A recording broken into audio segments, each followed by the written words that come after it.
Udara di rumah ini terasa seperti kain kafan yang basah, dingin, dan menyesakkan. 3 hari. Tepat 3 hari yang lalu, aku menguburkan Aisyah, buah hatiku. Usianya baru 7 tahun, namun ia sudah menanggung penderitaan yang tak adil, penyakit yang merenggutnya dengan cepat, dan yang lebih menyakitkan, ia meninggal tanpa kehadiran ayahnya. Aku, Sofia, duduk di tepi ranjang yang dingin, meremas tumpukan pakaian Aisyah yang masih tercium samar aroma sabun dan masa kecil. Bau itu adalah satu-satunya pengingat fisik yang tersisa dari senyum mungil yang kini terkunci di bawah tanah. Tangisku sudah habis, terkuras sejak hari itu, digantikan oleh kekosongan yang membakar. Aisyah sakit parah.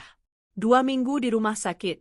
Puncaknya adalah saat dokter mengatakan ia harus segera dioperasi karena kondisinya kritis. Aku panik, kalut, dan berulang kali mencoba menghubungi Randy, suamiku. Randy, tolong angkat teleponku.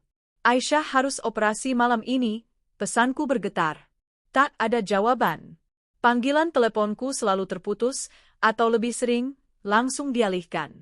Malam itu, aku hanya ditemani oleh suara mesin pendeteksi jantung yang berdetak semakin lambat, dan bisikan para perawat yang prihatin. Saat jarum jam menunjukkan pukul 2.15 dini hari, detak jantung Aisyah rata. Duniku runtuh, bukan hanya karena kepergiannya, tetapi karena fakta bahwa ayahnya tidak pernah tahu, tidak pernah peduli. Randy, suamiku, sudah lama tak pulang.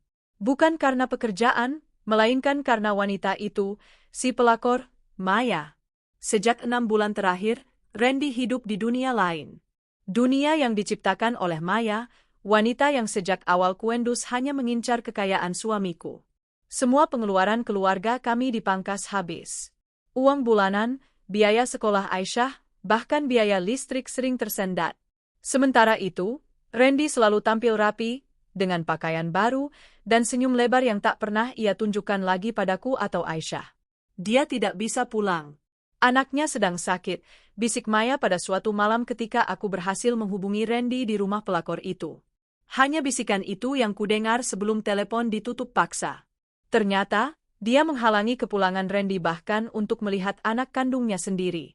Anakku sakit kritis dan butuh dioperasi, sementara Randy fokus membahagiakan Maya dan keluarganya, menghamburkan uang yang seharusnya menjadi hak kami. Randy bahkan mengganti nomor teleponnya, meninggalkan kami sepenuhnya. Setelah Aisyah tiada, kekosongan di hatiku perlahan diisi oleh amarah yang dingin dan perhitungan. Kesedihan atas anakku adalah bara, namun pengkhianatan Randy adalah bensin. Malam itu, saat aku sedang mengemas buku-buku lama di meja kerja Randy yang berdebu, meja yang sudah lama tidak ia sentuh, sebuah kertas kecil terselip. Itu adalah sebuah undangan. Bukan undangan resmi, melainkan secari kertas cetak sederhana yang diselipkan dalam amplop kecil tanpa nama. Kubuka kertas itu dengan tangan gemetar. Isinya, syukuran pernikahan sederhana, Randy Omaya, waktu, besok malam, pukul 19 WIB tempat, rumah Bapak Sutomo, Paman Maya. Aku membaca tanggalnya. Tanggal hari ini ditambah 1 hari. 3 hari setelah Aisyah meninggal, dan Randy akan menikah secara siri. Darahku terasa mendidih, namun anehnya, mataku kering. Tidak ada lagi air mata yang tersisa untuk pengkhianatan ini. Hanya ada satu pikiran tunggal, mereka harus bayar. Mereka berani merayakan cinta palsu mereka di saat aku masih merasakan hangatnya tanah kuburan anakku. Mereka berani memulai kebahagiaan di hari ketiga duka laraku. Itu adalah puncak kebiadaban yang tak termaafkan. Sofia yang lemah, Sofia yang menangis dan memohon nafkah, telah mati bersama Aisyah. Yang tersisa hanyalah Sofia yang dingin, yang merencanakan kehancuran. Aku bangkit, berjalan menuju lemari besi tersembunyi.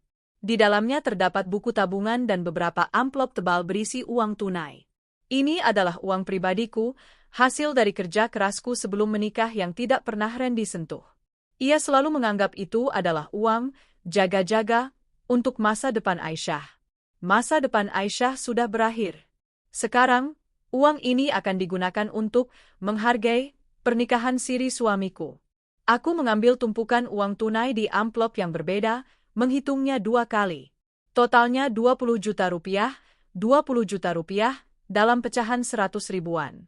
Aku memasukkan uang itu ke dalam tas tangan sederhana. Aku tahu persis siapa Maya dan keluarganya. Mereka gila harta, terobsesi pada label kekayaan Randy yang sebenarnya sudah terkuras oleh tingkahnya sendiri. Aku harus menghargai Maya sesuai dengan nilainya di mata Randy, sebagai transaksi murahan, sebagai komoditas yang bisa dibeli dan dibuang. Maya, kau mengira bisa merebut suamiku dan harta kami. Aku akan memberimu uang di depan seluruh keluarga dan tamu undanganmu. Aku akan menghargaimu persis seperti apa dirimu, seorang wanita bayaran yang merelakan kehormatannya demi 20 juta rupiah. Kau mengincar harta Randy? Ambil uang ini, dan lihat apa yang tersisa dari Randy setelah aku selesai dengannya, bisikku pada diriku sendiri, sambil menatap pantulan diriku di cermin. Malam itu, aku tidak tidur. Aku menyusun rencana. Aku harus hadir. Diam-diam, tanpa diketahui Randy yang sudah ganti nomor. Aku harus menjadi tamu kejutan yang akan memastikan mereka berdua kehilangan segalanya, dan Randy merasakan penyesalan seumur hidupnya karena memilih pesta di atas nyawa anaknya. Kebahagiaan mereka akan menjadi abu, dan aku, Sofia, akan menjadi api yang membakarnya. Aku akan memastikan Randy kehilangan dunia yang ia bangun bersama pelakornya, tepat di hari ketiga kematian anaknya yang ia abaikan. Pagi hari setelah penemuan undangan itu terasa sangat kontras dengan badai yang berkecamuk di dalam diriku. Matahari terbit dengan cerah, sinarnya menembus tirai kamar Aisyah yang kini kosong, seolah mengejek duka dan rencana gelapku. Tidak ada lagi sisa-sisa isak tangis. Hanya ada ketenangan yang menakutkan, seperti mata badai yang menyimpan kekuatan destruktif. Aku, Sofia, berdiri di depan cermin, mengamati pantulan diriku. Bukan untuk meratapi kesedihan, melainkan untuk menyusun strategi penampilan. Gaun hitam duka yang kupakai selama 3 hari kulepas. Aku tidak ingin tampil sebagai istri yang malang dan berduka. Randy dan Maya tidak pantas melihat kelemahanku. Mereka harus melihat Sofia yang kuat, yang berkelas, yang datang bukan untuk menangis, melainkan untuk menegakkan keadilan. Aku memilih midi dress berwarna netral, abu-abu tua, yang elegan namun sederhana. Aku merias wajahku tipis, menyembunyikan lingkaran hitam bekas begadang tanpa tidur, namun sengaja membiarkan mataku terlihat tajam dan dingin. Rambut panjangku kugulung rapi, memancarkan aura profesionalisme yang sudah lama terkubur. Aku harus terlihat seperti seorang eksekutif yang datang untuk sebuah penutupan kesepakatan bisnis yang kejam, bukan seorang istri yang patah hati. Jika kamu ingin menghancurkan dunia mereka, kamu harus memastikan dunia mereka menganggapmu pantas melakukannya, bisikku pada pantulan diriku. Di ruang tengah, aku memeriksa kembali isi tas tangan. Dompet, ponsel lama, kunci rumah, dan yang paling penting, amplop tebal berisi uang 20 juta rupiah, disusun rapi dalam pecahan 100 ribuan. Uang ini bukan nafkah, bukan santunan, melainkan harga sebuah kehinaan yang akan kubayar tunai di depan umum. Pukul 15 WIB, 4 jam sebelum acara dimulai. Aku tidak bisa menunggu lebih lama lagi di rumah ini. Rumah yang terasa seperti makam bagi kebahagiaan kami dan kini hanya menjadi saksi bisu kepergian Aisyah. Aku meninggalkan rumah, mengunci pintu, dan menoleh ke belakang. Itu adalah terakhir kalinya aku melihat rumah ini sebagai istri Randy yang sah. Setelah malam ini, tidak ada lagi yang tersisa. Aku memanggil taksi daring. Dalam perjalanan, aku sengaja tidak langsung menuju alamat yang tertera di undangan. Aku meminta sopir menurunkan aku di sebuah kafe sekitar 2 km dari rumah Bapak Sutomo. Aku perlu waktu untuk memantau, berpikir, dan memastikan rencanaku berjalan mulus tanpa Randy menyadari kehadiranku. Di kafe yang ramai dengan suara tawa dan obrolan sore, aku duduk sendirian, menyesap kopi pahit. Kontras suasana kafe dan hatiku sungguh ironis. Di sini, hidup terus berjalan, orang-orang merayakan hal-hal kecil. Sementara di kepalaku, aku memutar ulang kepingan-kepingan terakhir kehidupan Aisyah. Aisyah di ranjang rumah sakit. Wajahnya pucat, tangannya menggenggam tanganku erat. Mama, ayah kapan pulang? Aisyah kangen dibacakan cerita ayah. Aku berbohong. Ayah sedang kerja, sayang. Besok pasti ayah datang. Air mata Aisyah yang merindukan ayahnya adalah racun yang merasuk ke dalam jiwaku. Randy tahu Aisyah sakit. Randy memilih untuk bahagia bersama Maya. Maya memilih untuk melarangnya pulang. Pilihan mereka telah merenggut nyawa malaikat kecilku. Pukul 18 waktu Indonesia Barat. Langit mulai gelap, dan aku bangkit. Aku berjalan kaki menuju gang rumah Paman Maya, Bapak Sutomo. Aku ingin melihat atmosfer perayaan itu secara langsung, merasakan aura bahagia palsu yang akan segera kuhancurkan. Semakin dekat, suara musik organ tunggal terdengar samar. Begitu aku berbelok ke jalan utama, pemandangan itu menghantamku. Sebuah tenda sederhana didirikan di halaman rumah dengan lampu hias warna-warni yang berkedip ceria. Keluarga Maya tampak sibuk menyambut tamu-tamu lokal. Senyum lebar, tawa renyah, dan suasana yang dipenuhi kegembiraan pernikahan.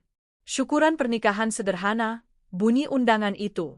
Namun, bagi mereka, ini adalah perayaan besar kemenangan. Rasa sakitku berubah menjadi adrenalin yang murni. Aku melihat mobil Randy terparkir di ujung jalan, mobil mewah yang seharusnya ia gunakan untuk mengantar jenazah anaknya 3 hari lalu. Ia ada di dalam, sibuk memulai kehidupan barunya, sementara aku, 3 hari yang lalu, menggali lubang di tanah untuk menampung seluruh duniaku. Aku menyusuri gang, menghindari kerumunan utama. Beruntung, sebagai pernikahan siri yang diadakan secara mendadak dan sederhana, pengamanannya longgar. Aku bisa dengan mudah berjalan melewati area belakang, seolah-olah aku adalah salah satu tetangga yang ingin melihat-lihat. Aku menemukan celah di antara tenda dan dinding dapur. Aku bisa melihat ke dalam ruangan utama.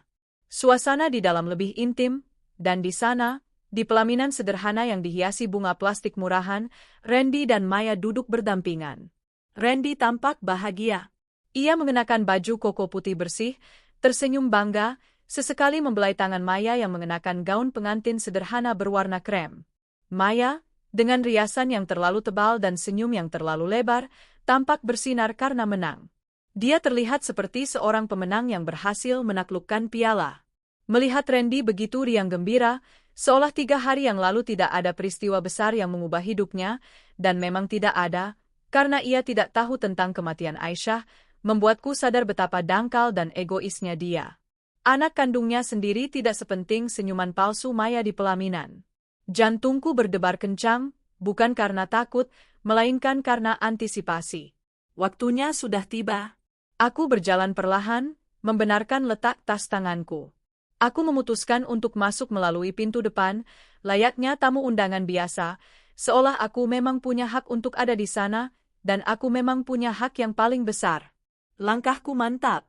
Aku melewati meja tamu, yang kebetulan kosong karena semua orang sedang fokus pada acara inti, yaitu prosesi sungkeman atau pemberian ucapan selamat.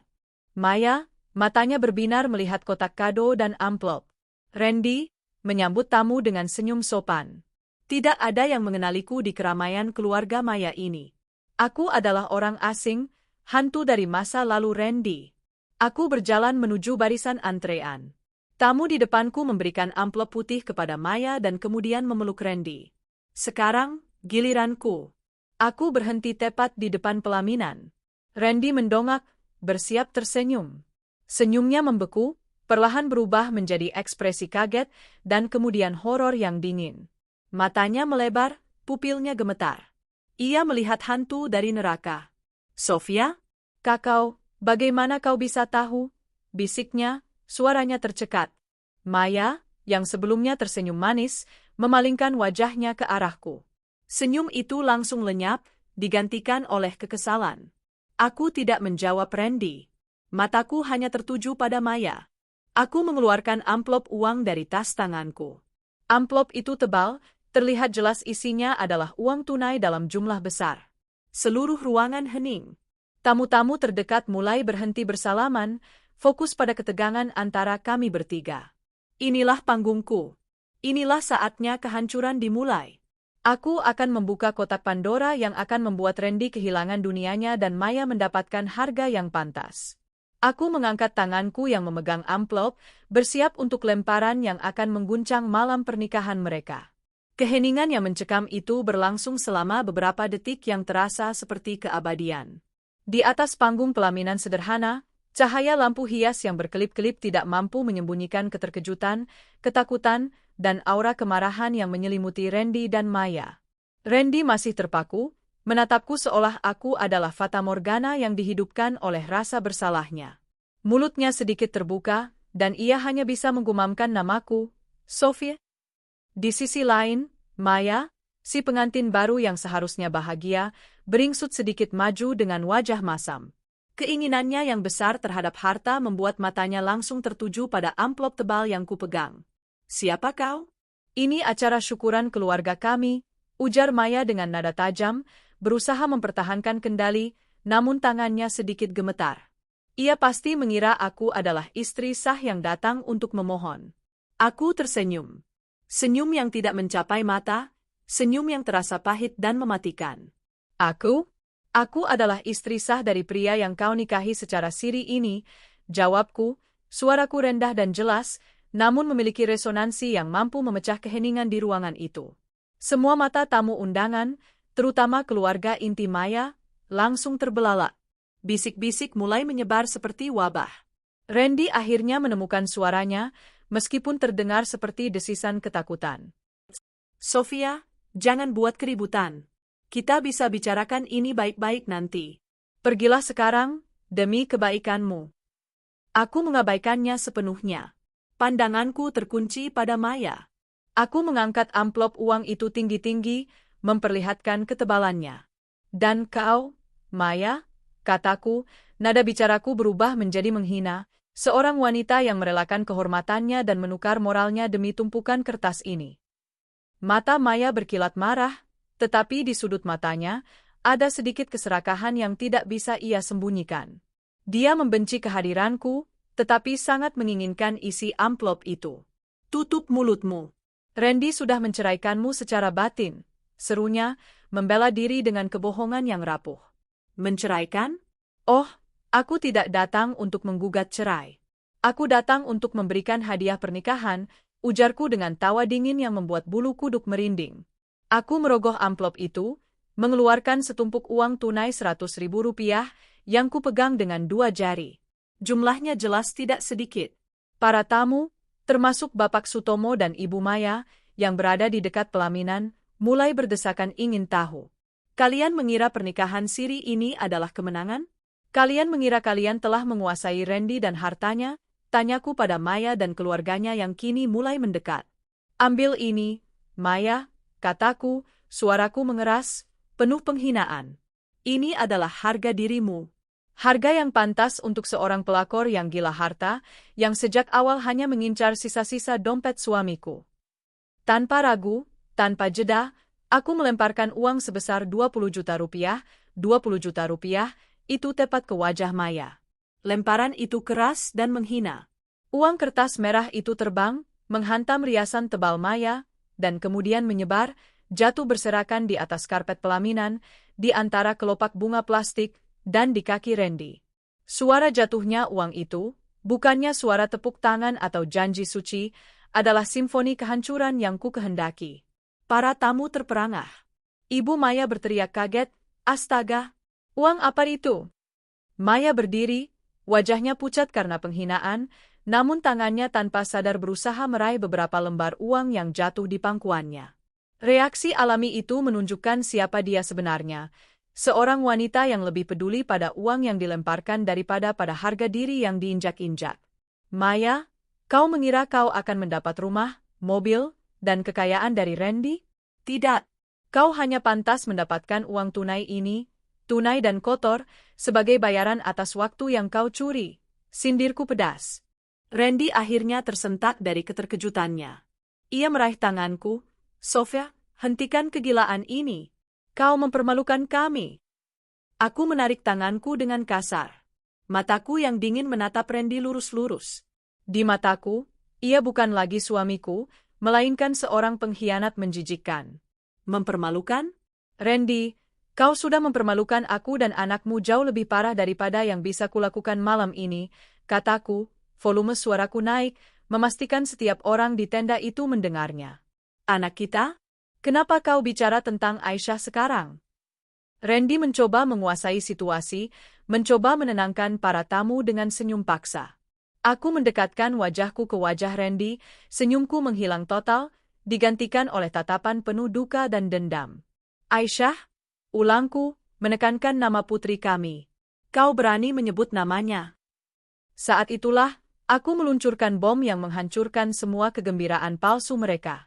Aku tidak berteriak, aku berbisik, tetapi bisikan itu lebih tajam daripada teriakan.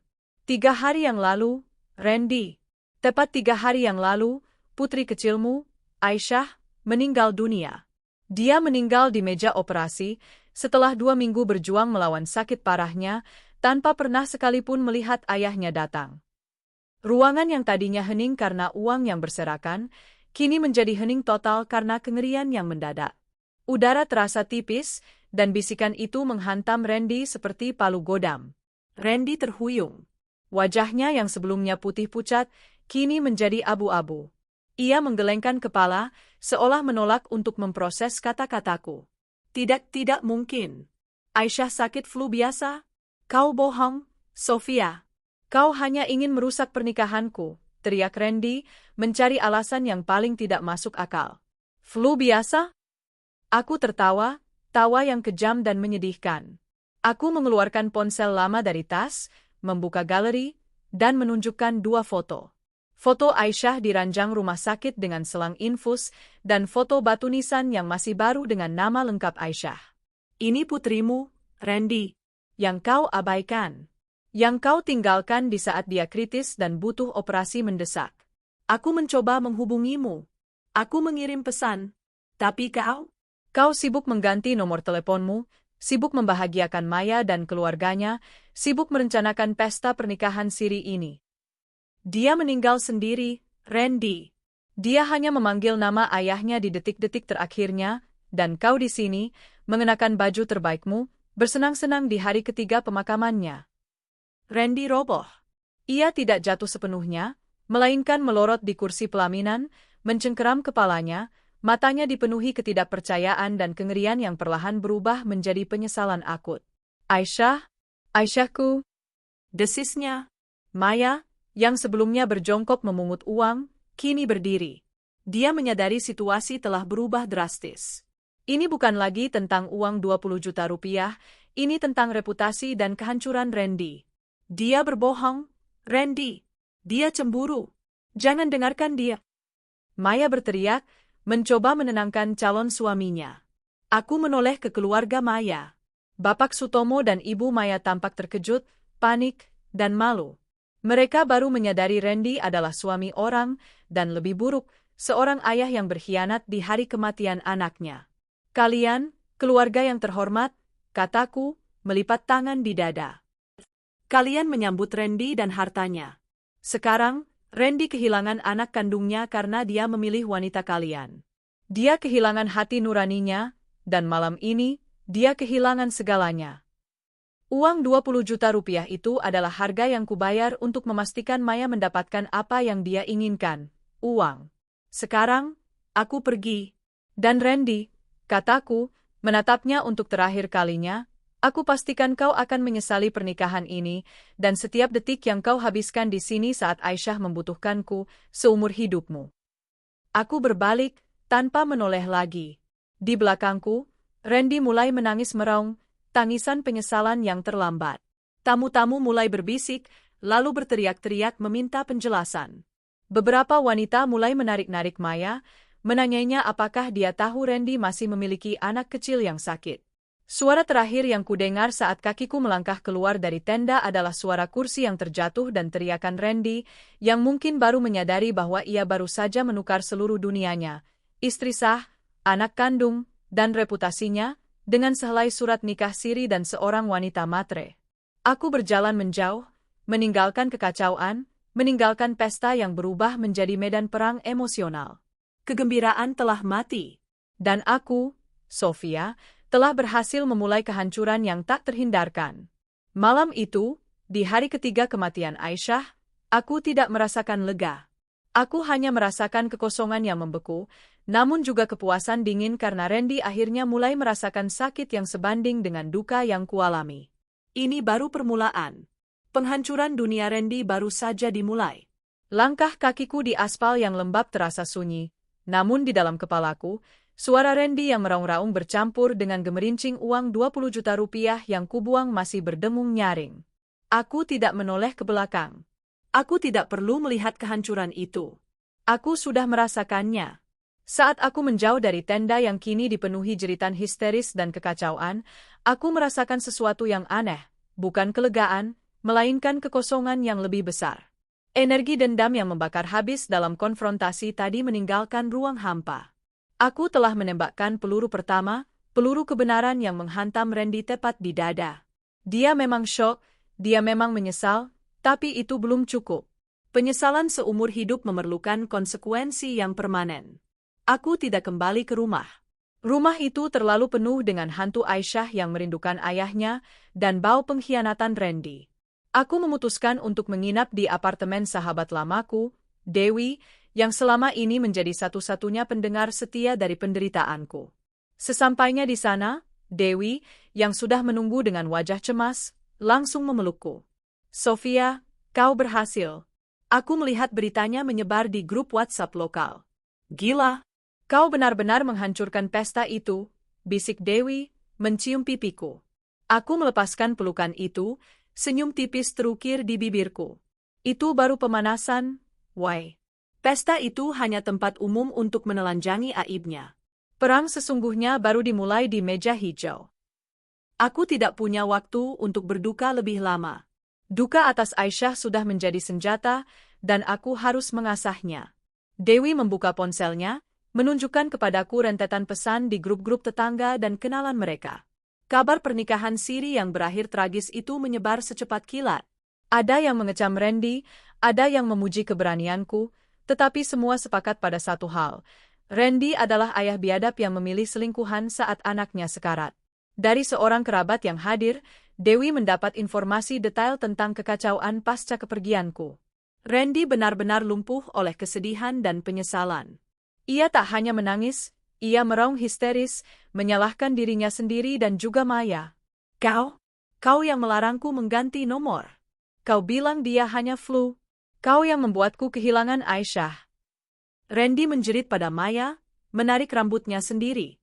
Maya, yang sedang panik memunguti uang tunai yang berserakan, sontak tersentak. Kepanikan karena kehilangan Randy yang kaya raya kini berganti menjadi kemarahan. "Kau menyalahkanku. Kau sendiri yang tidak peduli.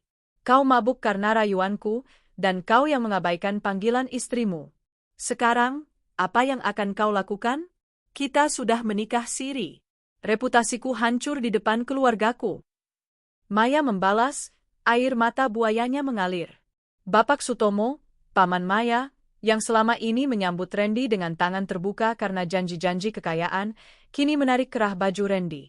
"Cukup. Bawa kehancuranmu keluar dari rumah ini. Anakmu meninggal, dan kau di sini pura-pura bahagia? Kau penipu. Kau merusak nama baik keponakanku dengan statusmu yang masih bersuami." Pernikahan yang baru seumur jagung itu berakhir dalam hitungan menit, bahkan sebelum upacara sungkeman selesai. Randy diusir. Maya ditinggalkan dalam aib dan tumpukan uang tunai yang ironis, uang yang seharusnya menjadi hadiah pernikahan, kini menjadi harga yang dilempar ke wajahnya. Malam itu, aku menghubungi Tio, seorang pengacara handal yang juga sepupuku. Aku menceritakan semua detailnya, termasuk pengabaian Randy terhadap Aisyah. "Sofia, kasusmu ini luar biasa kuat. Bukan hanya kasus perceraian biasa karena perselingkuhan, tapi ada unsur pengabaian anak di masa kritis yang menyebabkan hilangnya nyawa. Itu bisa menjadi tuntutan perdata yang sangat berat, selain pelanggaran moral yang sudah kita sebarkan." "Jelas Tio," suaranya terdengar serius. "Kami segera menyusun rencana serangan kedua yang berfokus pada dua hal utama, hukum dan karir. Gugatan perceraian dengan tuntutan maksimal, mengajukan gugatan cerai resmi ke Pengadilan Agama Negeri. Tuntutanku bukan hanya hak asuh, karena Aisyah sudah tiada, dan harta gonogini, melainkan ganti rugi moral atas trauma psikologis dan kerugian material selama Randy tidak menafkahi kami, yang seharusnya untuk pengobatan Aisyah. Kami akan menggunakan catatan medis Aisyah dan semua bukti komunikasi yang diabaikan Randy. Pembekuan aset dan pemberian informasi, Randy adalah seorang direktur di perusahaan real estate terkemuka. Reputasi adalah segalanya baginya. Tio menyarankan agar kami mengajukan permohonan pembekuan sementara aset bersama. Lebih jauh, aku harus memastikan dewan direksi perusahaannya serta klien-klien utamanya mengetahui berita skandal ini. Skandal perselingkuhan bisa dimaafkan, Sofia. Tapi skandal ayah yang berpesta saat anaknya meninggal? Itu akan menghancurkan reputasinya sebagai profesional yang etis dan bertanggung jawab. Siapa yang mau berinvestasi dengan pria tanpa hati nurani? Kata Tio.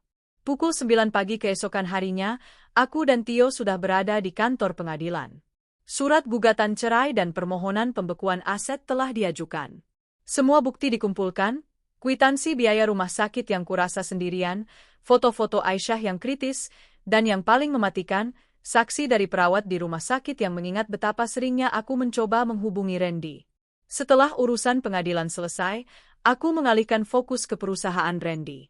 Aku tahu Randy memiliki jadwal presentasi besar sore ini di hadapan para investor penting. Aku menggunakan koneksi lama dari masa laluku, seorang mantan kolega yang kini bekerja di media daring besar. Aku tidak meminta artikel penuh, tetapi aku memberikan headline yang mematikan, lengkap dengan screenshot undangan pernikahan dan foto Randy di pelaminan yang sempat diambil oleh salah satu tamuku. Direktur, nama perusahaan Randy, rayakan pernikahan siri 3 hari setelah anak kandung meninggal dunia akibat pengabaian. Judul itu adalah bom waktu. Beberapa jam kemudian, ponselku berdering. Itu nomor yang tidak kukenal. Aku tahu siapa itu. Randy.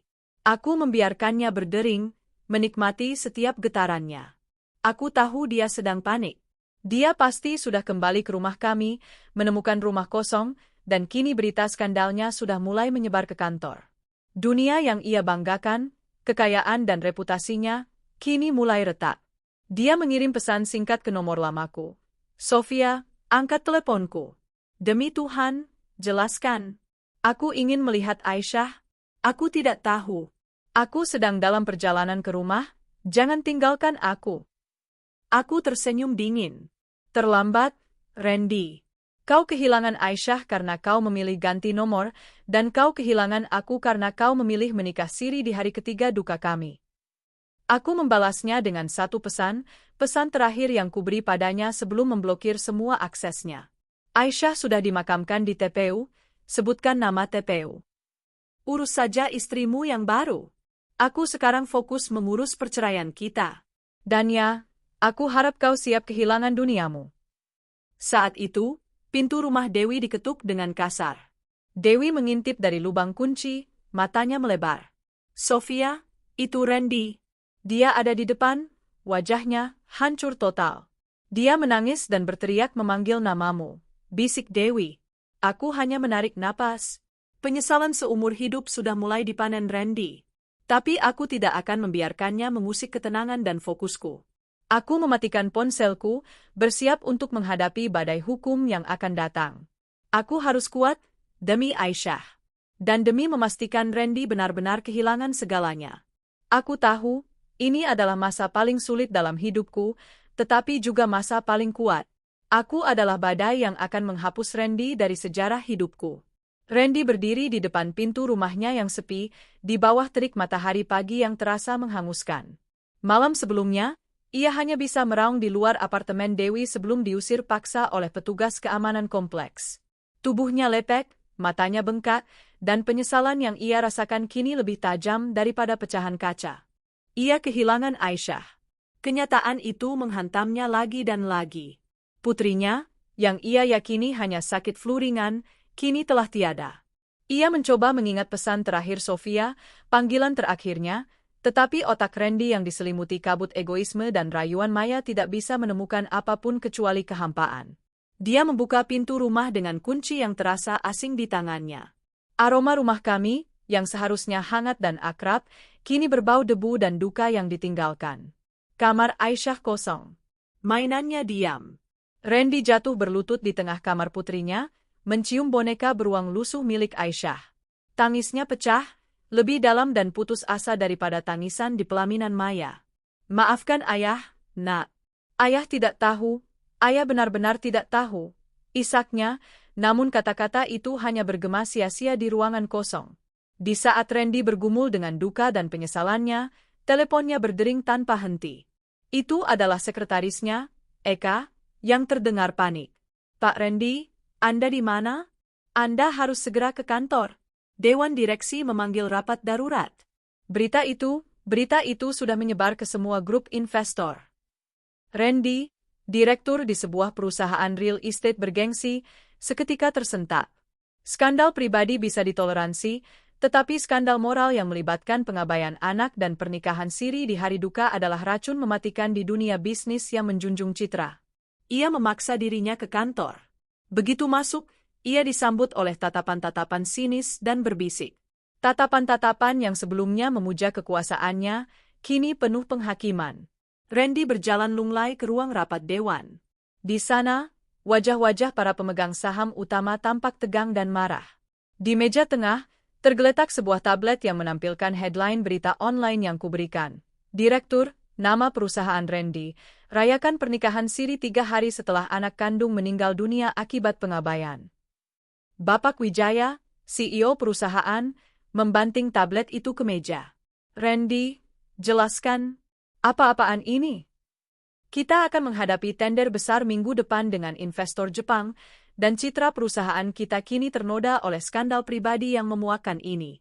Ayah macam apa kau? Bentak Bapak Wijaya, suaranya dipenuhi kekecewaan.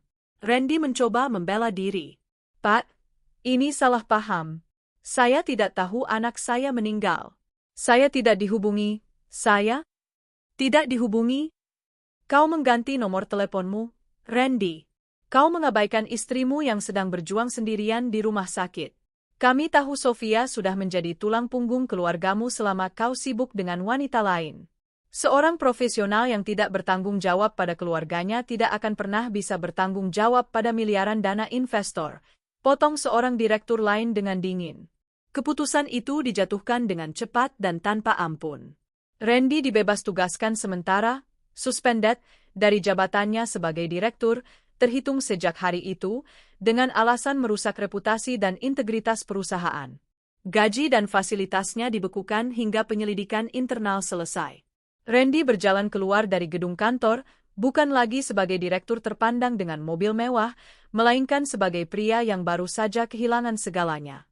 Sore harinya, Randy tiba di rumah dan menemukan sebuah surat yang diselipkan di bawah pintu. Surat itu berasal dari pengadilan.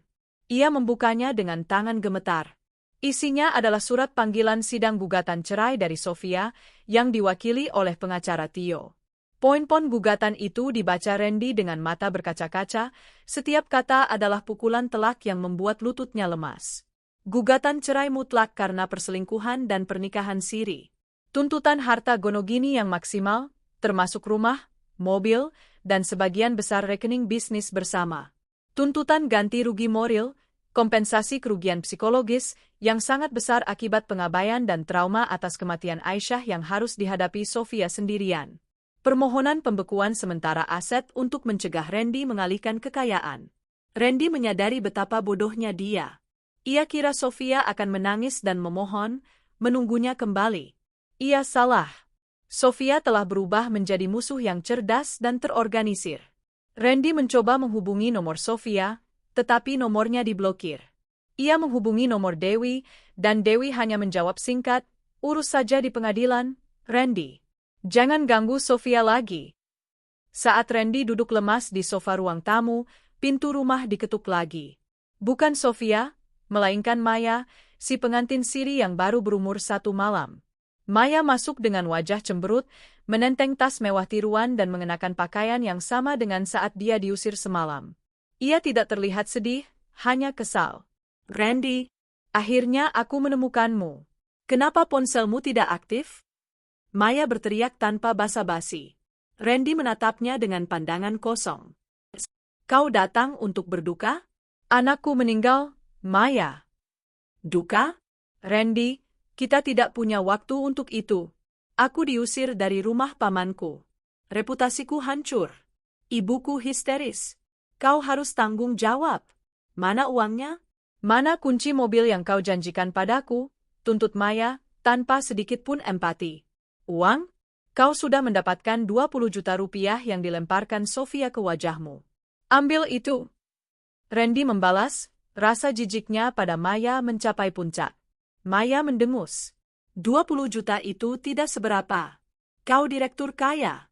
Aku ingin mobil, aku ingin rumah mewah.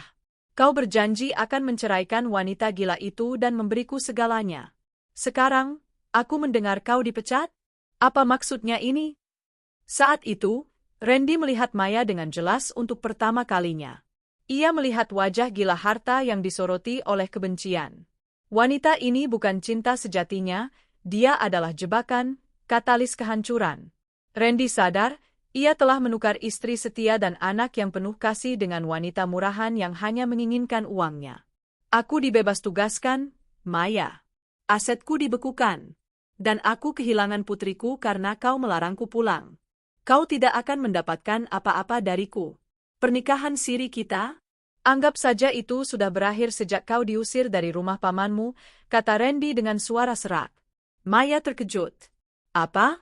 Kau menceraikanku begitu saja? Tidak bisa. Aku akan menuntutmu.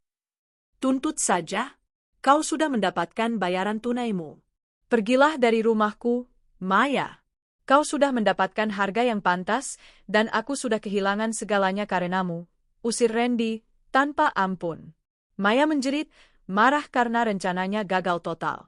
Ia tahu Randy yang hancur dan tanpa kekuasaan tidak ada gunanya.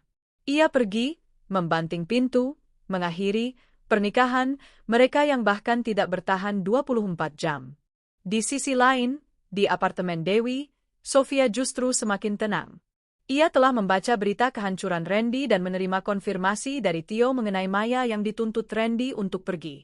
Dia sudah kehilangan pekerjaan, reputasi, anak, dan selingkuhannya dalam 2 hari. Tapi itu belum cukup, why, kata Sofia, menatap laporan aset yang disusun Tio. Lalu, apa lagi, Sof? Tanya Dewi. Harta Gonogini. Aku akan mengambil semuanya. Aku akan memastikan ia kembali ke titik nol, di mana ia tidak memiliki apapun selain penyesalan. Aku akan menggunakan seluruh uang ganti rugi moral itu untuk membangun sebuah yayasan atas nama Aisyah. Agar Randy tahu, setiap aset yang ia hasilkan akan menjadi pahala untuk anak yang ia abaikan, jawab Sofia, senyum dinginnya kembali muncul. Ia adalah wanita yang telah kehilangan segalanya, dan kini, ia siap mengambil kembali semua yang seharusnya menjadi miliknya untuk menghukum Randy. 3 minggu berlalu sejak malam kehancuran di pelaminan itu. 3 minggu yang terasa seperti 3 tahun bagi Randy, dan 3 hari bagi Sofia. Waktu seolah berputar melawan Randy, menghancurkan sisa-sisa dunianya. Ia kini tinggal di rumah yang dingin, tanpa Sofia, tanpa Aisyah, dan tanpa pekerjaan. Setiap kali ia keluar, tatapan orang-orang seakan menembus kulitnya, menghakiminya sebagai ayah biadab.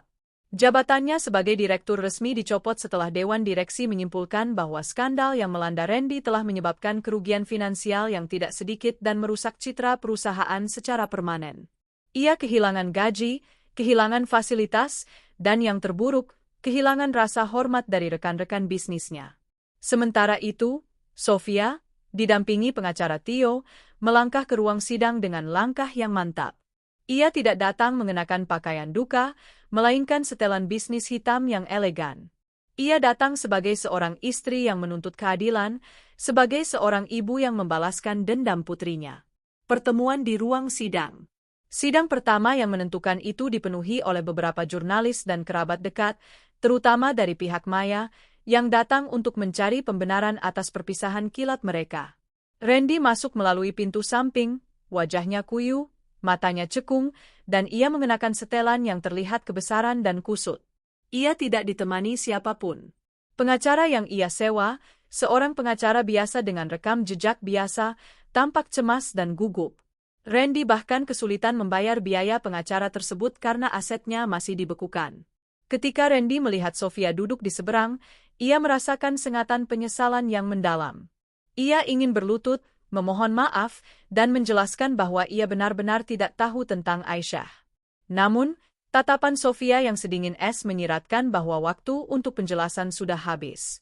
Setelah prosesi pembukaan, Tio memulai argumennya. Ia tidak menyajikan drama, melainkan fakta yang dingin dan tak terbantahkan. Yang mulia hakim, kata Tio dengan suara yang meyakinkan, gugatan cerai ini bukan hanya didasari pada perselingkuhan yang dibuktikan dengan pernikahan siri pada tanggal acara, tetapi juga pada pengabaian yang sangat kejam terhadap kewajiban seorang ayah dan suami. Tio kemudian memaparkan kronologi yang mematikan. Bukti perselingkuhan, diperlihatkan foto Randy dan Maya di pelaminan, screenshot undangan, dan kesaksian dari para tamu yang hadir. Randy hanya menunduk, tidak mampu membantah.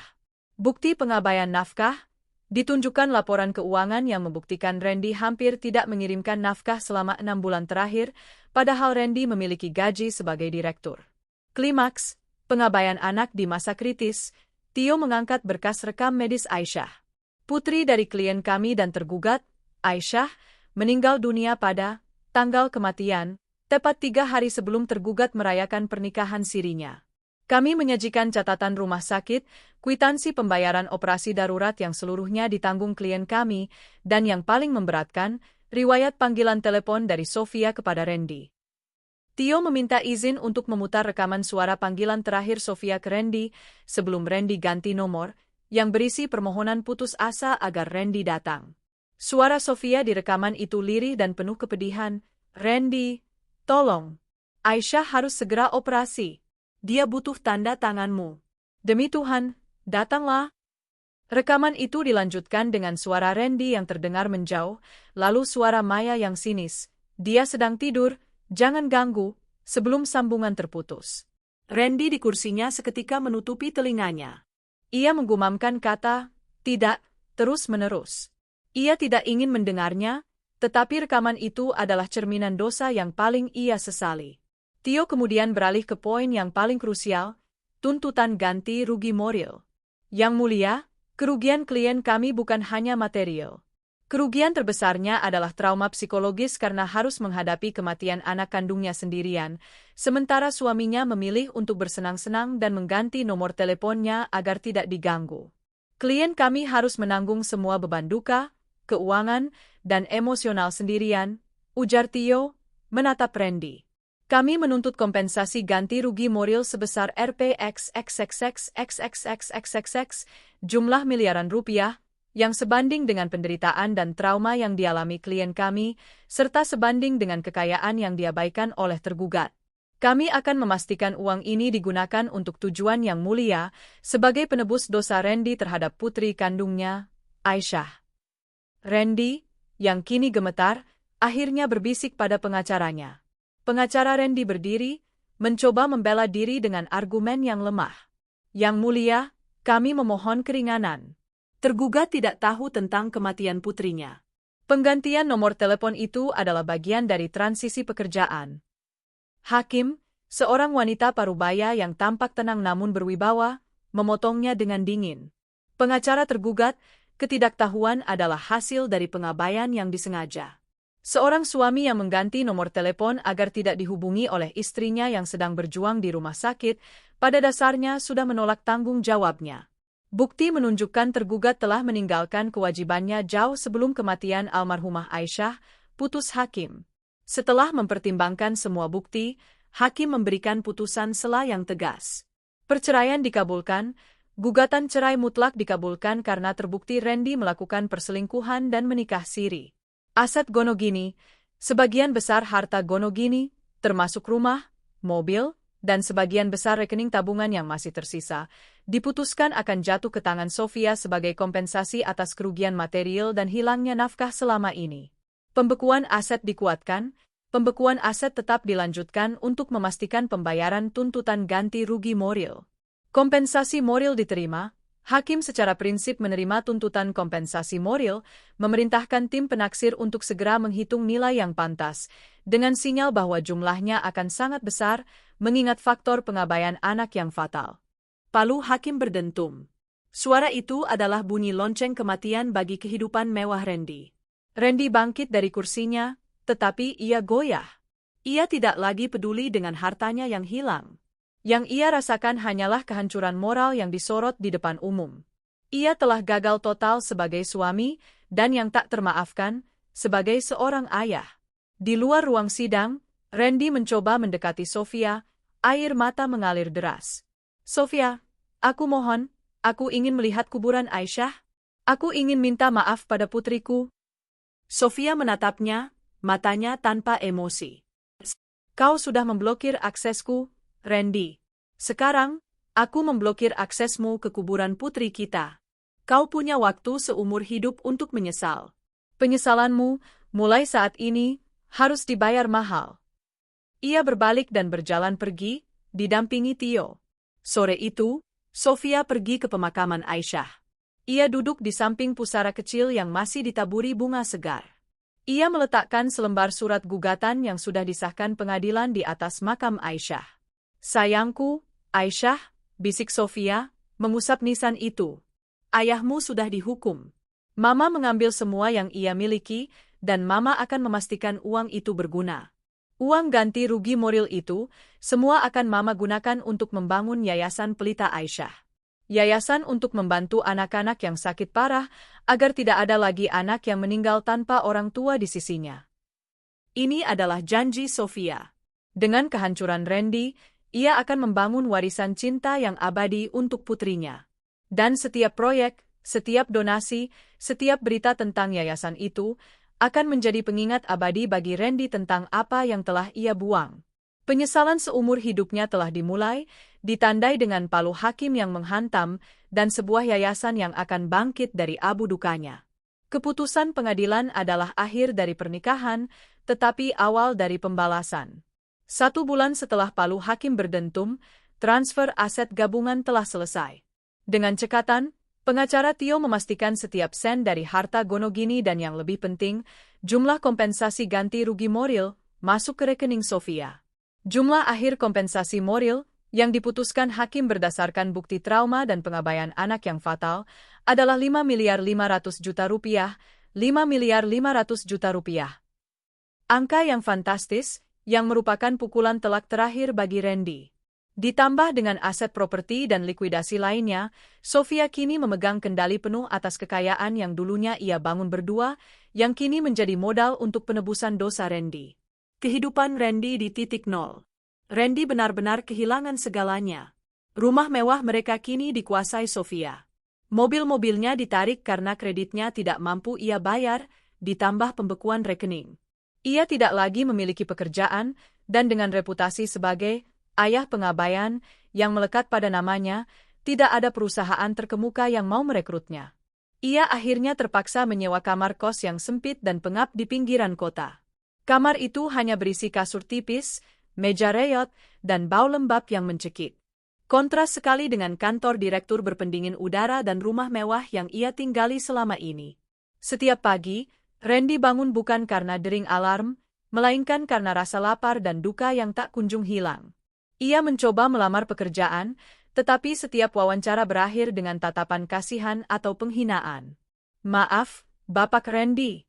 Latar belakang Bapak di media sosial, kami tidak bisa mengambil risiko merekrut orang dengan etika yang dipertanyakan, kata seorang HRD dengan sopan, namun dingin. Randy beralih ke pekerjaan kasar. Ia pernah mencoba menjadi pengemudi taksi daring, tetapi segera dikenali oleh salah satu penumpangnya yang kebetulan adalah mantan kliennya. Astaga, Pak Randy, Direktur Real Estate, sekarang jadi sopir? Pantas saja. Saya dengar cerita Bapak. Ya ampun. Gumam penumpang itu, yang membuat Randy malu luar biasa dan segera menghentikan mobilnya. Randy berhenti mencari pekerjaan. Ia menghabiskan hari-harinya di kamar kos yang gelap, makan mie instan, dan melihat keluar jendela. Penyesalan itu menjadi teman setianya, cambuk yang memukulnya setiap detik. Ia akan menangis, bukan karena kehilangan harta, tetapi karena bayangan Aisyah. Bayangan putrinya yang seharusnya bisa ia selamatkan jika ia tidak mengganti nomor teleponnya karena rayuan Maya. Dia mencoba menghubungi Maya beberapa kali, tetapi Maya telah memblokirnya total. Ia bahkan sempat mendatangi rumah Bapak Sutomo, hanya untuk diusir dan dipermalukan karena kini Randy tidak punya apa-apa. Maya hanya ingin harta, dan Randy kini adalah pria termiskin yang pernah ia kenal. Sofia, bangkit dari duka menjadi kekuatan. Di sisi lain kota, Sofia tidak lagi tinggal di apartemen Dewi. Ia kini tinggal di sebuah rumah sederhana yang ia beli menggunakan sebagian kecil dari aset yang ia dapatkan. Ia telah meninggalkan semua kemewahan yang terkait dengan Randy, fokus pada satu tujuan, Yayasan Pelita Aisyah. Uang ganti rugi moral 5,5 miliar rupiah itu adalah modal awal yayasan. Sofia bekerja tanpa lelah bersama Tio dan Dewi. Tio mengurus semua legalitas yayasan, sementara Dewi membantu mengurus administrasi dan branding. Tujuan kita, bukan hanya membantu anak sakit. Tujuan kita adalah menjadikan Randy penebusan dosa. Setiap sen dari harta yang ia buang untuk selingkuhannya, kini akan menjadi penyelamat nyawa anak lain, kata Sofia, matanya bersinar penuh tekad. Dalam waktu 2 bulan, Yayasan Pelita Aisyah berdiri. Logonya adalah gambar siluet seorang anak kecil yang menyerupai Aisyah, memegang lentera, memancarkan cahaya. Proyek pertama yayasan ini adalah pendirian Pelita Aisyah Wing, sebuah bangsal khusus untuk anak-anak penderita penyakit kritis di salah satu rumah sakit besar, menyediakan fasilitas dan perawatan gratis bagi keluarga kurang mampu. Peresmian dan pengumuman publik. Tiba saatnya peresmian. Sofia mengadakan acara yang sederhana namun hikmat di rumah sakit tersebut. Acara ini diliput media secara terbatas, tetapi fokusnya jelas. Seorang ibu yang kehilangan putrinya kini mendirikan yayasan untuk menyelamatkan anak-anak lain. Sofia berdiri di podium, mengenakan gaun putih tulang yang memancarkan aura ketenangan dan kekuatan. Ia tidak menyebut Randy. Ia hanya berbicara tentang Aisyah. Putri saya, Aisyah, mengajarkan saya arti kekuatan dan cinta tanpa syarat, ujar Sofia, suaranya sedikit bergetar, tetapi matanya tetap kuat. Kepergiannya meninggalkan lubang yang tak terisi, tetapi juga sebuah amanah. Amanah untuk memastikan tidak ada lagi orang tua yang harus berjuang sendirian di detik-detik kritis anak mereka, seperti yang saya alami. Yayasan Pelita Aisyah ini adalah wujud cinta abadi kami. Setiap donasi, setiap peralatan medis, setiap kursi tunggu di bangsal ini, adalah bukti bahwa dari duka yang paling dalam, bisa lahir harapan yang paling terang. Dia mengakhiri pidatonya dengan mengangkat lentera kecil, persis seperti yang ada di logo yayasan. Pelita Aisyah akan terus bersinar, menjadi cahaya bagi mereka yang nyaris padam.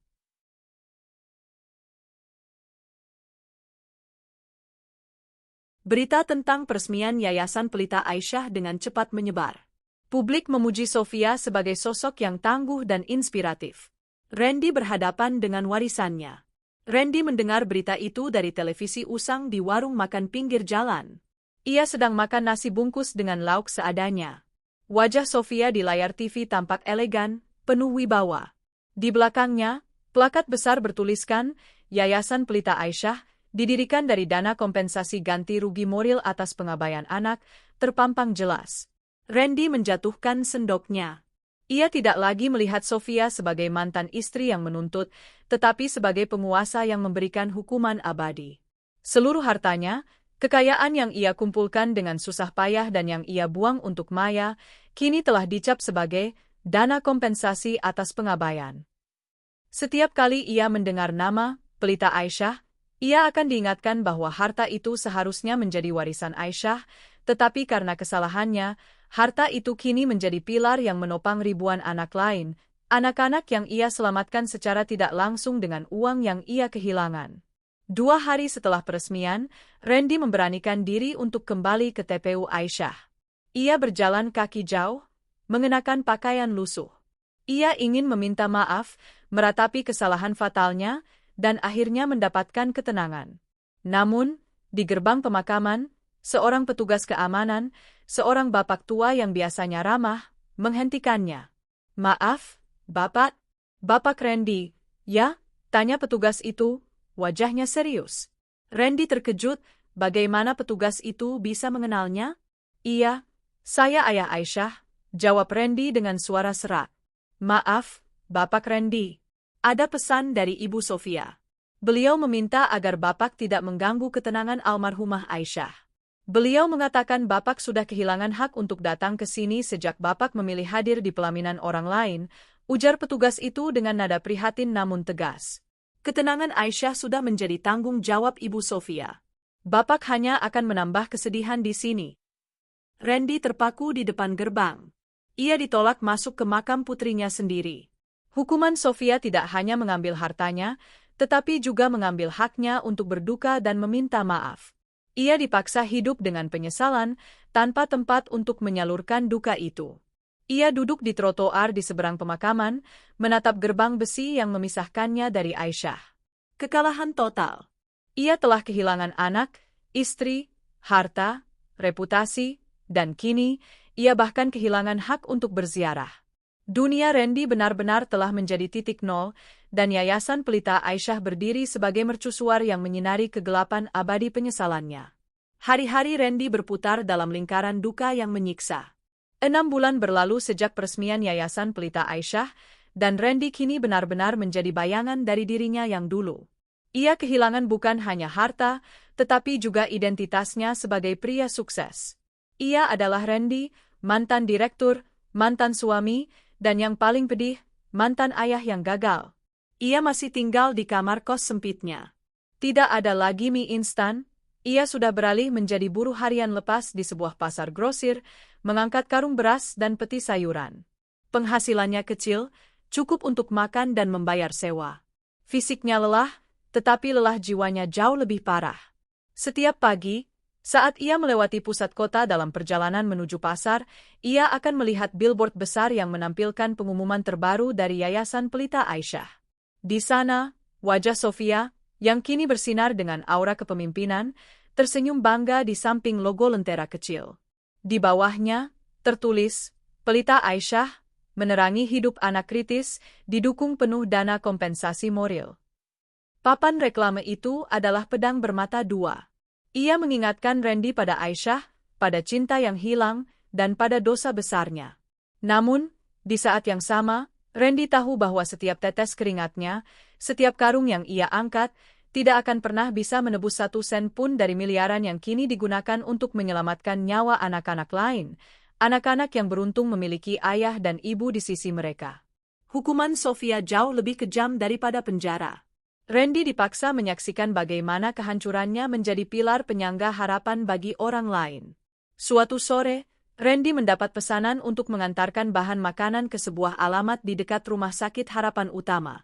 Karena kelelahan, ia beristirahat sejenak di taman rumah sakit. Ia duduk di bangku kayu, menutup wajahnya yang kotor.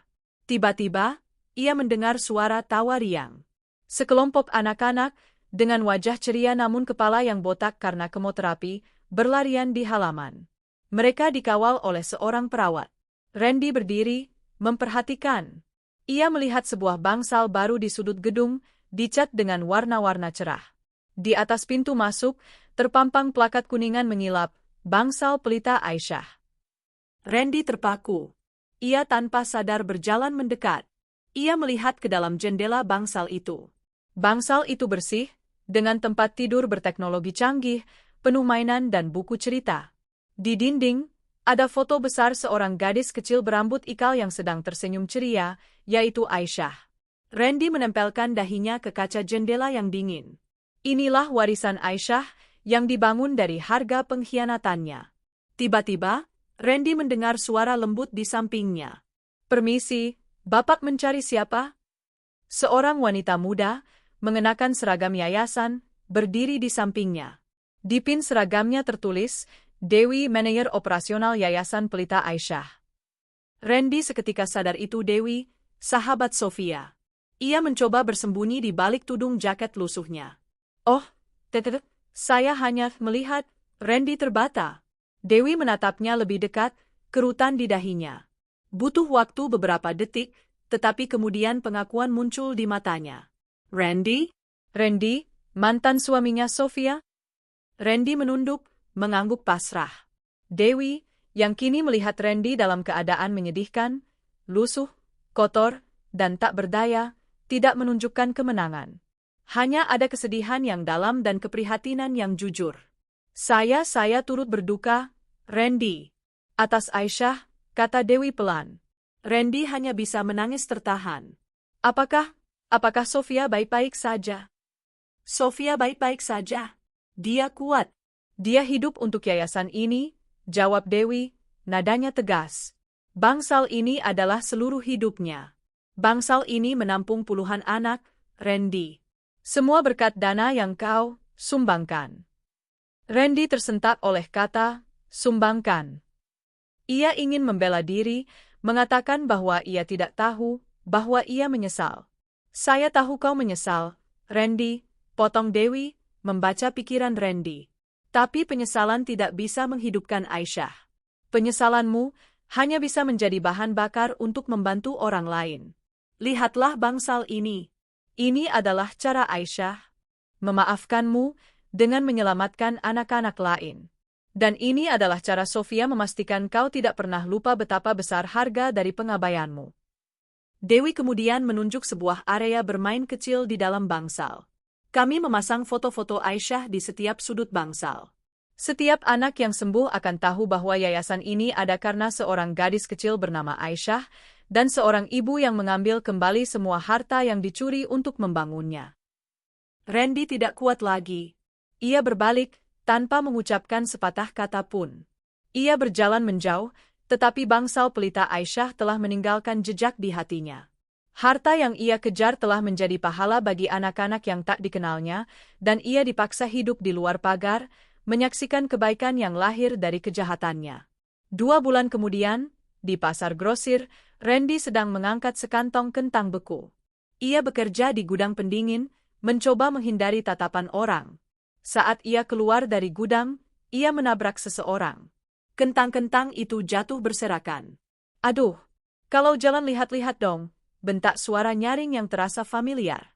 Randy mendongak, dan matanya bertemu dengan sosok yang kini tampak sangat berbeda. Maya. Maya tidak lagi seanggun saat di pelaminan. Wajahnya keras, riasannya berantakan, dan ia mengenakan pakaian yang tidak terawat. Ia bekerja sebagai kasir di sebuah toko kelontong kecil di pasar itu. Randy, seru Maya, terkejut melihat mantan direktur kaya raya kini mengenakan kaos kusam dan bermandikan keringat. Maya, Randy menjawab datar. Tidak ada kemarahan, hanya rasa iba dan jijik yang bercampur.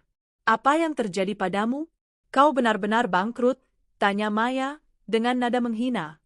Aku bekerja untuk hidup, jawab Randy singkat, sibuk memungut kentangnya. Lihat kita sekarang, Maya tertawa sinis. Aku kehilanganmu karena kau tidak punya uang, dan kau kehilangan aku karena aku hanya menginginkan uangmu. Uang 20 juta yang dilempar istrimu itu? Habis begitu saja? Aku tidak mendapatkan apa-apa selain aib. Randy menatap Maya. Kita berdua mendapatkan hukuman yang pantas, Maya. Kau mendapatkan aib di depan keluargamu, dan aku mendapatkan penyesalan seumur hidup atas kematian anakku. Kau tahu, aku jauh lebih beruntung darimu. Beruntung? Maya mengerutkan kening. Ya, karena meskipun aku kehilangan harta, aku tahu aku bisa berusaha menebus dosaku, setidaknya dengan bekerja keras. Sementara kau hanya kehilangan kekayaan, tapi tidak pernah menyadari apa yang benar-benar penting, jawab Randy. Maya terdiam, menyadari Randy yang miskin ini jauh lebih bijaksana daripada Randy yang kaya raya dulu.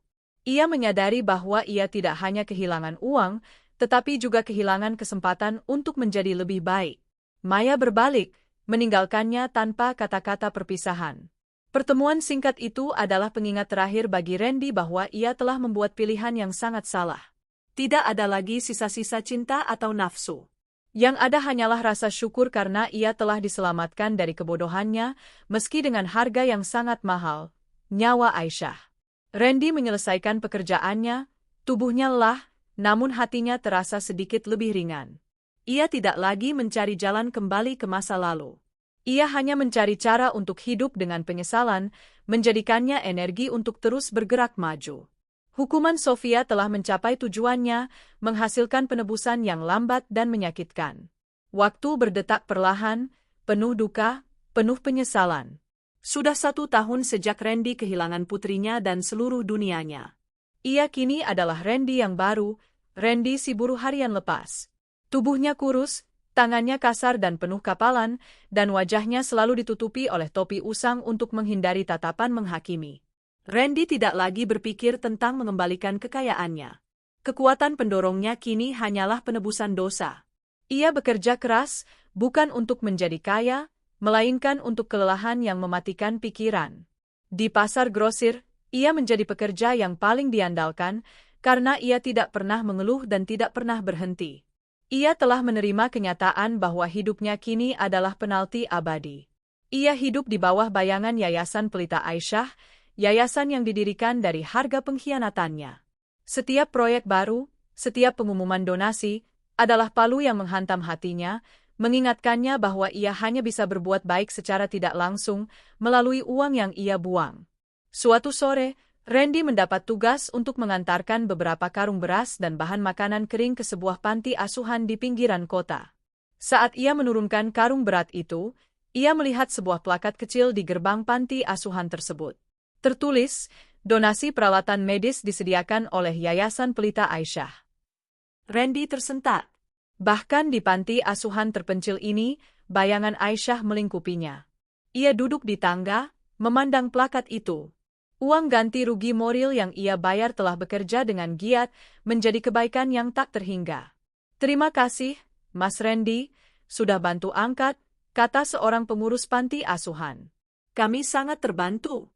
2 bulan lalu, kami mendapat bantuan peralatan kesehatan dari Yayasan Pelita Aisyah. Anak-anak jadi lebih sehat." Randy hanya mengangguk, tidak sanggup bicara. Ia sadar, ia telah menjadi instrumen kebaikan yang ia ciptakan dari kejahatannya sendiri. Meskipun ia tidak pernah bisa melihat makam Aisyah, ia bisa melihat warisan Aisyah. Inilah penebusannya. Penebusan yang sepi, tanpa pengakuan, tanpa pujian, dan penuh rasa sakit. Di sisi lain, Sofia telah sepenuhnya bertransformasi. Ia bukan lagi ibu berduka, melainkan ketua yayasan yang inspiratif dan berwibawa. Yayasan Pelita Aisyah telah berkembang pesat. Pemberitaan media yang memuji ketangguhan Sofia, ditambah dengan fakta bahwa dana awal yayasan berasal dari kompensasi pengabaian anak, memicu gelombang dukungan publik dan donasi. Sofia kini bergerak di lingkaran para dermawan dan profesional kesehatan. Ia berhasil membuka wing kedua dan meluncurkan program beasiswa untuk perawat anak kritis.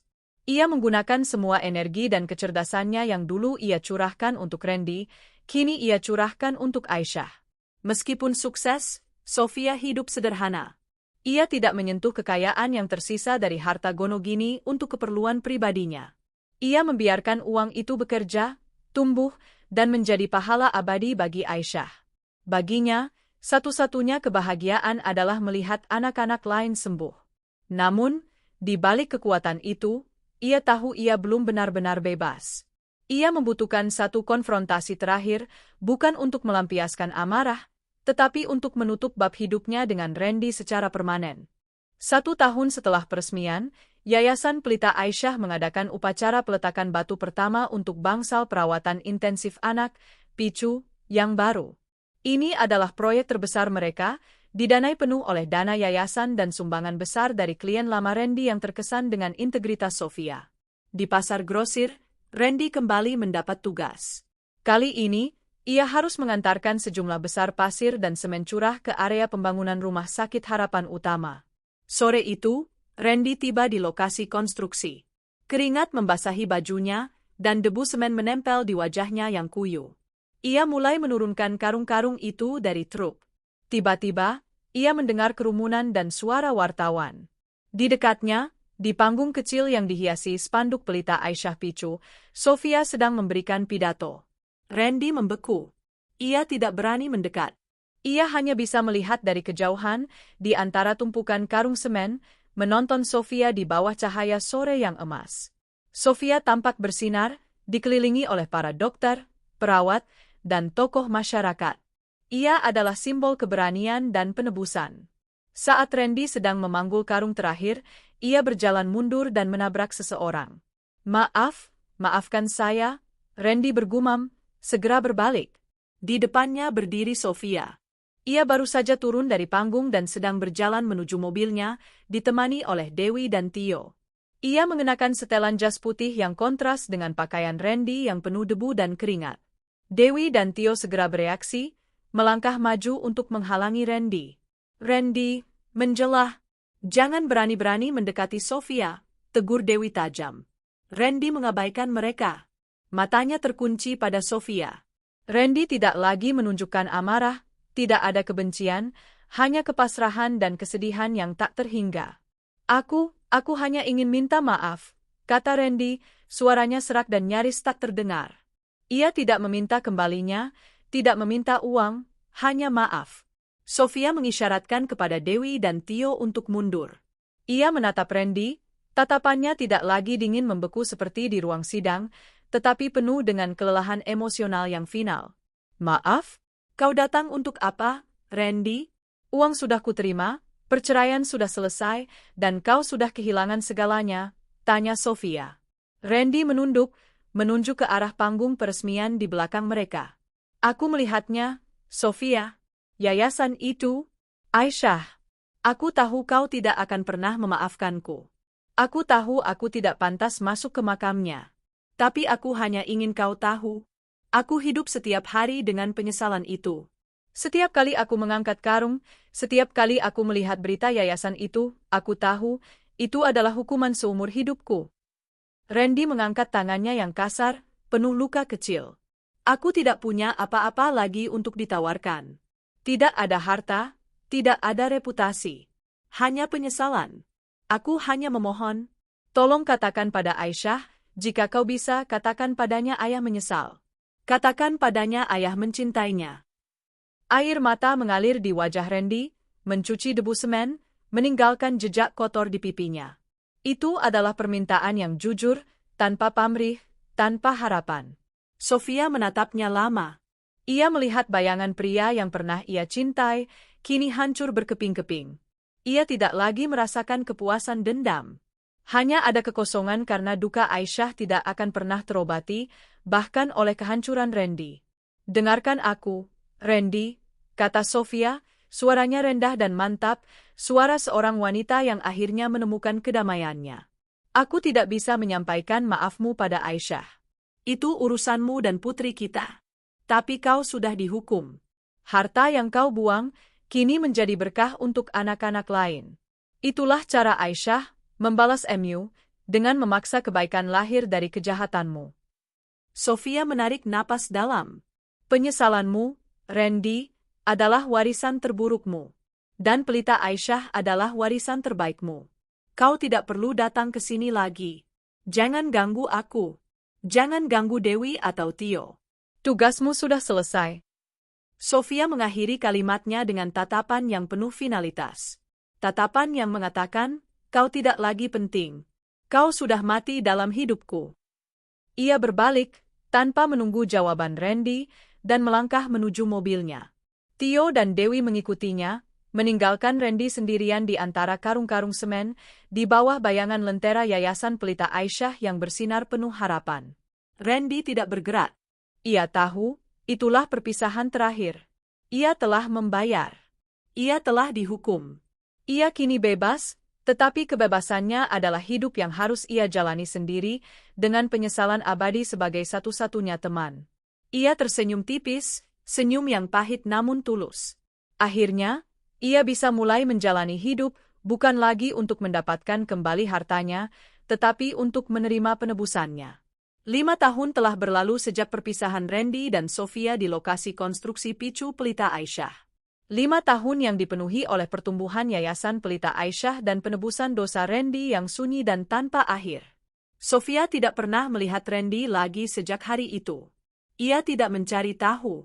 Ia tidak membutuhkan konfirmasi atas penderitaan Randy. Baginya, penyesalan seumur hidup sudah menjadi takdir yang tak terhindarkan. Energi Sofia sepenuhnya terserap oleh yayasan. Yayasan Pelita Aisyah kini telah menjadi organisasi nirlaba terkemuka. Bangsal picu yang dulu baru peletakan batu pertama, kini berdiri megah dan modern. Ratusan anak telah tertolong, dan nama Aisyah menjadi sinonim dengan harapan di dunia medis. Sofia, dengan ketenangan dan wibawa yang ia dapatkan dari duka, telah menemukan tujuan hidupnya yang baru. Ia adalah seorang pemimpin yang dihormati, seorang pembicara yang menginspirasi, dan yang paling penting, seorang ibu yang berhasil mengubah air mata menjadi lentera. Ia tidak pernah menikah lagi. Pikirannya tidak lagi mengarah pada cinta romantis. Kehidupan cintanya telah ia kubur bersama Aisyah, dan ia mendedikasikan sisa hidupnya untuk warisan putri kecilnya. Dewi dan Tio tetap menjadi pilar terkuatnya, mengurus administrasi dan hukum yayasan. Mereka bertiga adalah tim yang tak terpisahkan, didorong oleh kenangan akan Aisyah dan penghinaan yang pernah mereka saksikan. Di sisi lain kota, Randy menjalani hidup yang sangat sederhana. Ia tidak pernah berhasil mendapatkan pekerjaan kantoran lagi, dan ia tidak menginginkannya.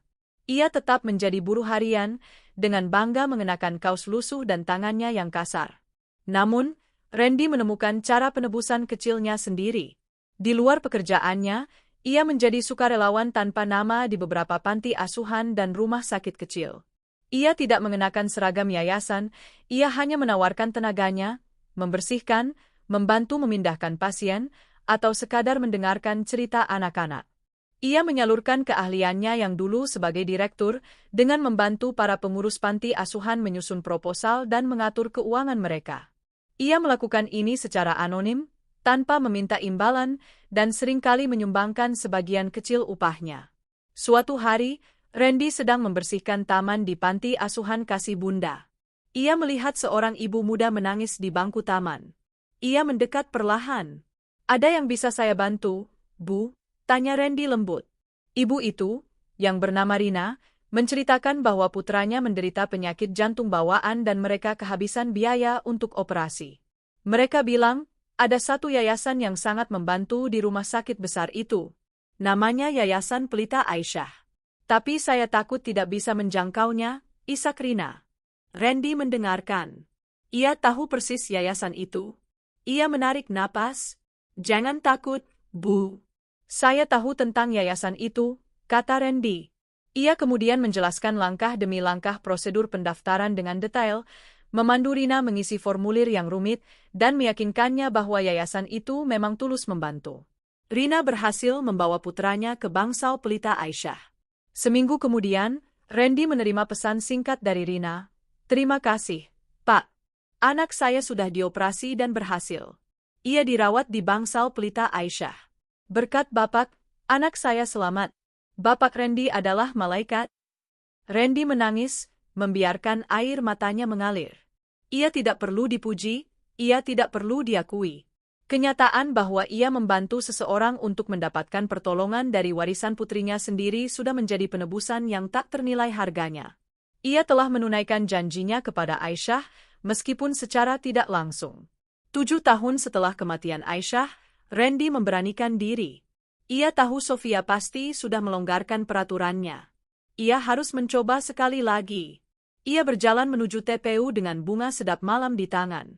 Di gerbang, petugas keamanan yang sama, kini sudah pensiun, tersenyum padanya. "Sudah lama, Pak Randy. Silakan, sudah diizinkan oleh Ibu Sofia," katanya. "Tuan sudah cukup sakit dan pantas untuk datang." Randy tahu, Sofia telah melihat hasil penebusannya, atau setidaknya, ia telah meredakan hukuman yang ia berikan. Randy berjalan menuju pusara Aisyah. Di sana, ia melihat Sofia sedang duduk, membersihkan nisan putrinya. Sofia telah menua, ada garis kelelahan di sudut matanya, tetapi auranya kuat dan damai. Randy berhenti beberapa langkah di belakangnya. "Sofia?" panggil Randy, suaranya pelan dan penuh hormat. Sofia menoleh. Tatapannya tidak lagi dingin, tetapi syarat dengan pengetahuan dan kesimpulan yang final. "Kau datang," kata Sofia. "Aku tahu kau akan datang, Randy. Sudah cukup lama. Kau sudah cukup membayar." Randy berjalan ke pusara, meletakkan bunganya. Ia berlutut di sebelah Sofia, namun menjaga jarak. Ia menatap nisan putrinya. Aku tidak akan pernah berhenti menyesal, Sofia," bisik Randy, suaranya tercekat. "Tidak ada harta yang bisa menggantikan detik-detik terakhirnya. Aku hanya ingin kau tahu semua yang terjadi, semua yayasan itu adalah cara Aisyah menunjukkan bahwa ia memaafkan ayahnya. Ia menggunakan kesalahan terbesarku untuk kebaikan." Sofia mengangguk. "Ya, Aisyah adalah pelita. Ia tidak memadamkan cahaya, ia menyebarkannya. Aku tidak akan pernah memaafkan pengkhianatanmu sebagai suami. Tapi sebagai ayah, warisan Aisyah sudah menjadi bukti penebusanmu.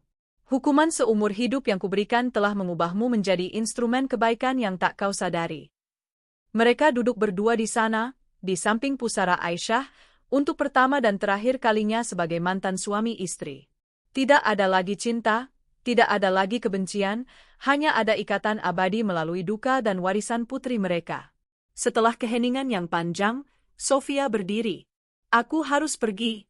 Ada rapat dewan yayasan, katanya. Randy juga berdiri. Ia menatap Sofia. Terima kasih, Sofia. Terima kasih karena kau tidak membiarkan kehancuranku sia-sia. Sofia hanya tersenyum tipis, senyum yang bukan untuk Randy, melainkan untuk Aisyah. Sampai jumpa, Randy. Jaga dirimu. Dan teruslah bekerja, karena kau tahu, harta itu kini hanya akan menjadi lentera untuk orang lain. Sofia pergi. Randy tahu, ia tidak akan pernah bertemu Sofia lagi dalam konteks pribadi. Ia ditinggalkan sendirian di samping makam, yang kini telah menjadi tempat ziarah yang damai. Randy menatap nisan Aisyah. Ia tidak lagi menangis putus asa, melainkan tersenyum kecil. Ia telah kehilangan semua yang berharga, tetapi ia menemukan penebusannya. Ia adalah seorang pria miskin yang hidup dalam penyesalan abadi, tetapi ia adalah ayah dari seorang malaikat yang namanya kini menyelamatkan nyawa. Ia berdiri, membersihkan debu dari celana lusuhnya, dan berjalan menuju gerbang, siap menghadapi hari barunya, hari baru yang dipenuhi kerja keras, penyesalan, dan cahaya lentera pelita Aisyah yang abadi. 10 tahun telah berlalu sejak malam yang mengubah segalanya, malam pernikahan siri yang hancur di hari ketiga duka. 13 tahun sejak Aisyah pertama kali menutup mata. Dunia telah berubah, tetapi esensi dari pembalasan dendam Sofia tetap abadi. Sofia, sang pelita dan pilar harapan. Sofia, di usia 40-an, kini adalah sosok yang sangat disegani di tingkat nasional. Yayasan Pelita Aisyah tidak hanya memiliki bangsal picu di satu rumah sakit, tetapi telah melebarkan sayapnya ke 4 kota besar di Indonesia. Lentera Aisyah telah menjadi simbol resmi yang diakui oleh Kementerian Sosial, melambangkan harapan bagi anak-anak kurang mampu dengan penyakit kritis. Wajah Sofia sering muncul di majalah dan televisi, tetapi bukan sebagai korban, melainkan sebagai filantropis yang berwibawa. Ia menemukan kedamaian yang sesungguhnya. Kedamaiannya bukan berasal dari melupakan, melainkan dari mengubah duka menjadi tujuan hidup yang monumental. Ia tidak pernah mencari pengganti Randy. Hatinya, meskipun sembuh, tetap disegel, sepenuhnya didedikasikan pada Aisyah. Setiap tepuk tangan, setiap nyawa yang terselamatkan, adalah surat cinta yang ia kirimkan pada putrinya di surga. Dewi dan Tio kini menjadi bagian penting dari Dewan Eksekutif Yayasan, dan mereka bertiga sering merayakan keberhasilan kecil yayasan dengan makan malam sederhana, di mana mereka akan selalu bersulang untuk Aisyah, si pemicu perubahan besar. Randy tetaplah Randy, si buruh harian. Ia tidak pernah berhasil keluar dari kemiskinan yang ia ciptakan sendiri, tetapi ia tidak lagi mencoba. Penyesalan adalah rantai yang mengikatnya, dan ia menerimanya dengan pasrah. Ia tetap bekerja di pasar grosir, tangannya semakin kasar, dan tubuhnya semakin kurus. Namun, ia tidak sepenuhnya menghilang dari kehidupan Aisyah. Tanpa sepengetahuan Sofia, Randy kini menjadi donatur anonim yang sangat aktif, menyumbangkan hampir setengah dari upah hariannya untuk berbagai panti asuhan dan rumah sakit kecil, terutama yang bekerja sama dengan Yayasan Pelita Aisyah. Ia membantu menyalurkan bantuan dan informasi, menjadi jembatan antara yang membutuhkan dan yayasan putrinya. Randy tidak mencari pengakuan. Ia tahu, kebaikannya tidak akan pernah cukup untuk menutupi kesalahan fatalnya. Ia hidup untuk mendengar kisah-kisah sukses, kisah-kisah tentang anak-anak yang sembuh berkat bangsal Pelita Aisyah. Di matanya, itulah satu-satunya cara ia diizinkan menjadi ayah bagi putrinya, melalui penebusan yang tak terucapkan. Setiap tahun, di hari ulang tahun Aisyah, Randy akan duduk di trotoar di seberang TPU, menatap gerbang yang tetap tertutup untuknya.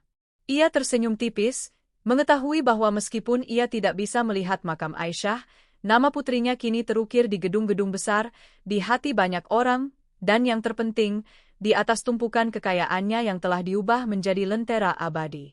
Maya, si pelakor gila harta, sepenuhnya menghilang dari peredaran setelah ia gagal mendapatkan uang dari Randy dan keluarganya. Hidupnya menjadi cerita peringatan di lingkungan lamanya, tentang keserakahan yang berakhir dengan kehinaan dan kemiskinan.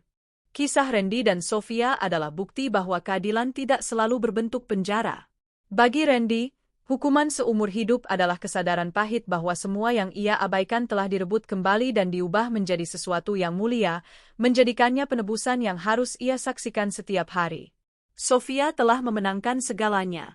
Ia tidak hanya mendapatkan kembali hartanya, ia mendapatkan kebangkitan dirinya, dan yang paling penting, ia memastikan nama putrinya, Aisyah, akan hidup selamanya sebagai pelita abadi yang menerangi kegelapan, sebuah warisan cinta yang lahir dari pengkhianatan terkejam.